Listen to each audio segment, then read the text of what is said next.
Les Chinois ont un rapport au business et à l'argent qui est à un autre niveau.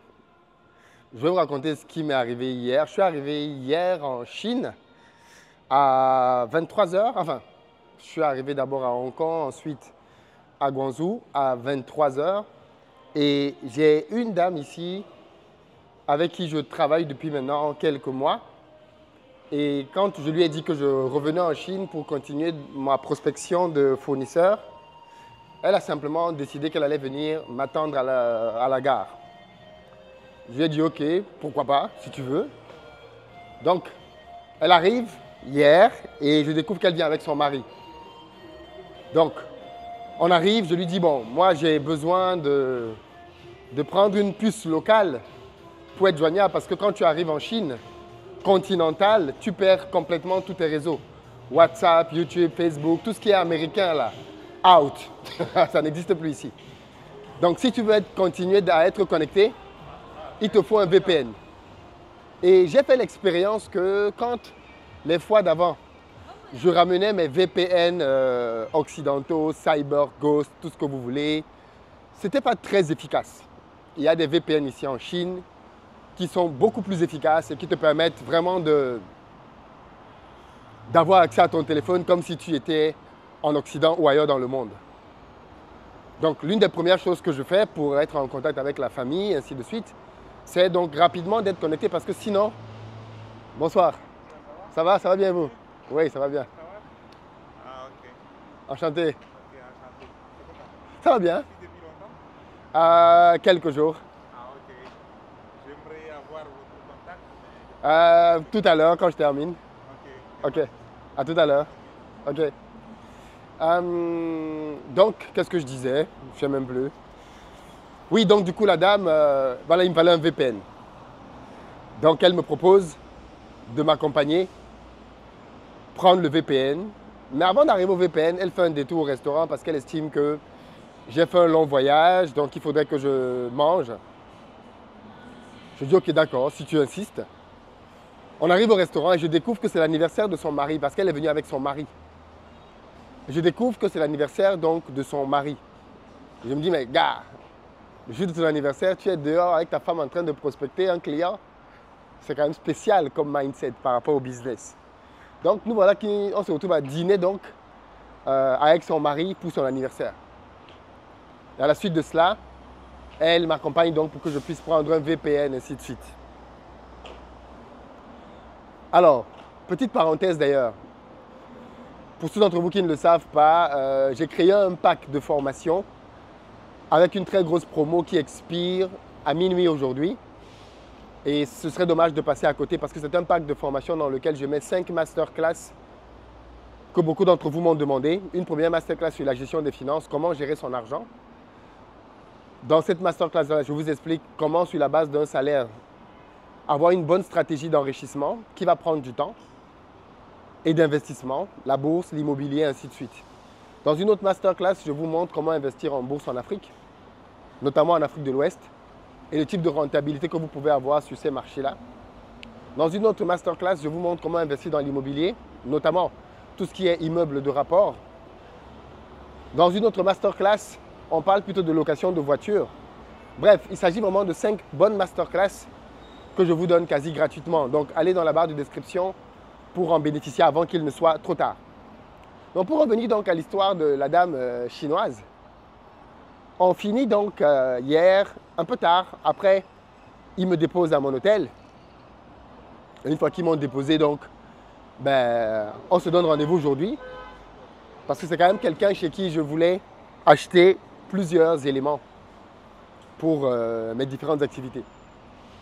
On avait déjà commencé à travailler depuis pas mal de mois. Elle m'avait déjà donné plein de prix. Mais je venais là pour confronter ces prix à d'autres fournisseurs aussi, notamment. Donc aujourd'hui, elle vient me chercher à l'hôtel. On va dans son bureau. On a travaillé toute la journée. On est dimanche. C'est pour vous voyez encore le mindset des Chinois. On est dimanche. Quand j'arrive au bureau, sa collaboratrice est là. Son mari est là. On va travailler toute la journée. Jusqu'à quoi?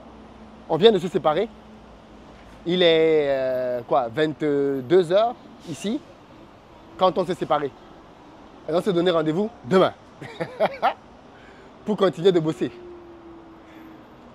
Ça vous en dit long sur le mindset des Chinois. Mais ce qui est intéressant, c'est que pendant que je suis là-bas, je donne rendez-vous donc à un de mes gars avec qui je travaille, qui est venu aussi en Chine en ce moment, pour faire des achats aussi pour de l'immobilier. Et il me dit, parce que du coup il vient, il me rejoint, enfin il vient avec son frère du coup, il me rejoint donc chez la dame. Ils arrivent chez la dame et son frère parle couramment chinois.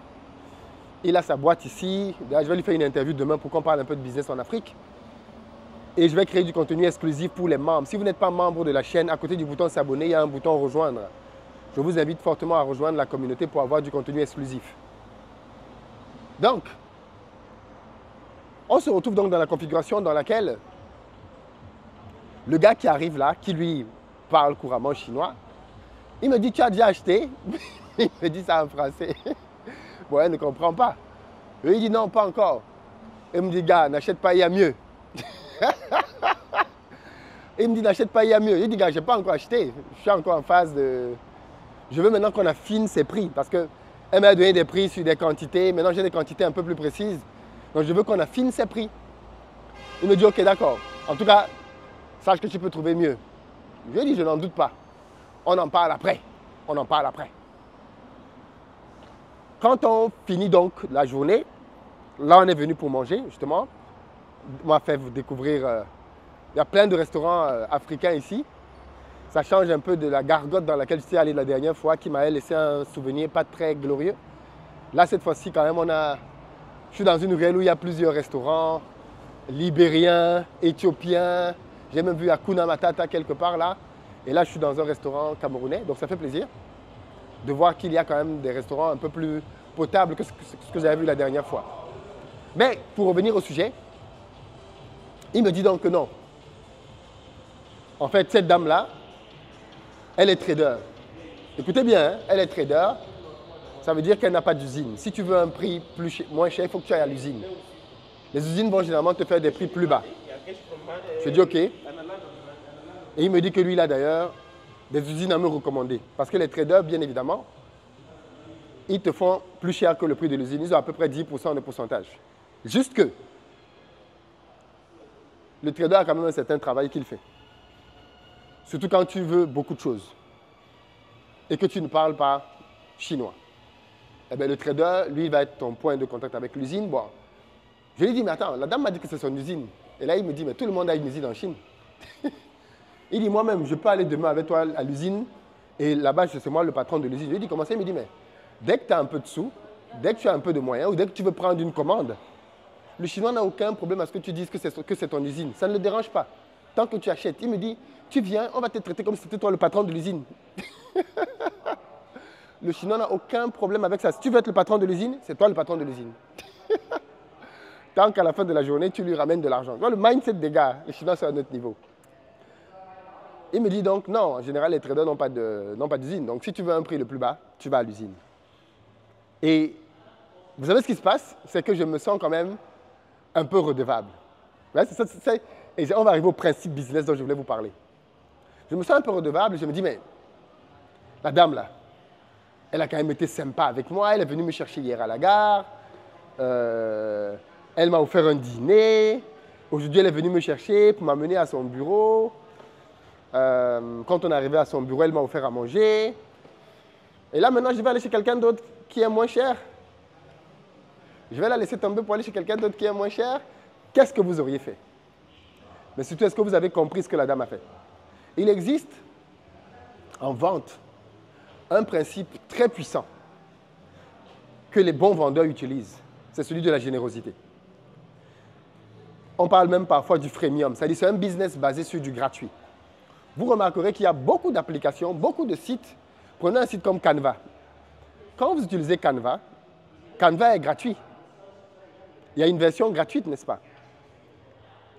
Et il y a une version payante quand vous voulez certaines fonctionnalités. Pareil pour YouTube. YouTube est gratuit. Mais il y a une version premium pour YouTube, ainsi de suite. Eh bien, il existe un business model qui est le business model du gratuit. le freemium. Tu vends quelque chose gratuitement. En fait, tu donnes quelque chose gratuitement aux gens. Et tu pars du principe que le jour qu'ils veulent un peu plus, tu leur proposes de payer le un peu plus. C'est basé sur un principe psychologique très puissant. C'est celui de la réciprocité. Quand quelqu'un t'offre quelque chose, tu as envie de le lui rendre aussi. Voilà pourquoi les entrepreneurs qui ne sont pas prêts à travailler gratuitement passent à côté d'énormément de choses. Vous devez être prêt à travailler gratuitement parce qu'en travaillant gratuitement, vous créez chez la personne vis-à-vis de laquelle vous avez été généreux un besoin de reconnaissance, un besoin de give back, qui fait que quand vous lui proposez un produit à acheter, il a envie d'acheter parce que c'est sa manière à lui de vous retourner l'appareil. Voilà pourquoi quand vous êtes des êtres humains normaux et que quelqu'un vous invite par exemple dans un restaurant, vous avez envie vous aussi, la fois d'après, de l'inviter au restaurant. C'est comme ça que ça marche. Quand quelqu'un vous a invité une première fois normalement, sauf certaines personnes anormales, tu l'invites une première fois, il veut que tu l'invites encore une deuxième fois. Mais quand vous êtes normalement constitué, et quand vous avez invité une première fois, vous voulez rendre l'appareil. C'est un service qui est très puissant. D'ailleurs, certains hommes utilisent ça dans la drague. Il invite une fille à manger au restaurant. Toutes les filles qu'on invite à manger au restaurant, là. À partir du moment où vous êtes parti manger avec un garçon, vous vous sentez redevable. Vous avez l'impression que vous lui devez quelque chose. Parce qu'il vous a donné un plat. Et certains ont profité de cette situation pour obtenir des filles d'autres choses. Et pourquoi? Pourquoi une fille accepte ça? Parce qu'elles se sont redevables. Et elle pense que sa manière à elle de give back par rapport à la générosité qui lui a été faite, c'est peut-être de donner son corps. Donc c'est un principe qui est très très puissant. D'ailleurs, il y a même des gens qui se sont mariés avec des hommes qu'elles n'aimaient pas, mais parce qu'elles ne pouvaient pas dire non à cet homme. Pourquoi? Parce que cet homme a été extrêmement généreux. Il a donné des cadeaux aux parents. Il a payé sa scolarité. Il lui a fait tellement de dons qu'à la fin de la journée, elle a le sentiment que elle ne peut pas lui dire non. La générosité, c'est un... Comment je vais dire ça? La générosité dans les affaires, c'est quelque chose de très puissant, que très peu de personnes utilisent, parce que les gens ont souvent une vision court terme, ils veulent être payés tout de suite pour tout. Si vous apprenez à mettre de la générosité dans votre business, vous apprenez à offrir certaines de vos prestations, parfois gratuitement,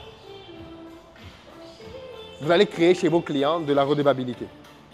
Et c'est pour ça d'ailleurs que les réseaux sociaux sont très puissants, parce que quand vous créez des réseaux sociaux et que vous faites de l'éducation entrepreneuriale ou de l'éducation dans un domaine bien précis, les gens qui vous écoutent et qui apprennent de vous, en réalité, vous sont redevables. Ils le savent. Le jour où vous allez leur proposer d'acheter quelque chose, ou le jour où ils auront les moyens d'acheter quelque chose, ils iront chez qui? Ils viendront chez vous. Et donc, vous, à ma place, qu'est-ce que vous feriez? La dame a été hyper sympa. Gros, elle est venue me chercher hier soir, très tard. Aujourd'hui, elle a recommencé. Demain, elle veut encore qu'on se voit. Est-ce qu'à la fin, vous la laissez parce que vous avez trouvé un prix plus bas en vous disant c'est du business, ça arrive? Ou alors vous vous dites non, franchement, elle a été très sympa, il faut que je paye chez elle, même si elle est un peu plus chère. Dans les commentaires, j'ai hâte de vous lire, mais surtout d'entendre vos raisonnements. Comment vous raisonnez par rapport à ça? Et puis, peut-être que vous pouvez nous raconter aussi des anecdotes. Comment avez-vous déjà vécu ça? Et derrière, est-ce que vous utilisez ça dans vos business? Racontez-nous tout ça dans les commentaires. J'ai hâte de vous lire. Peace!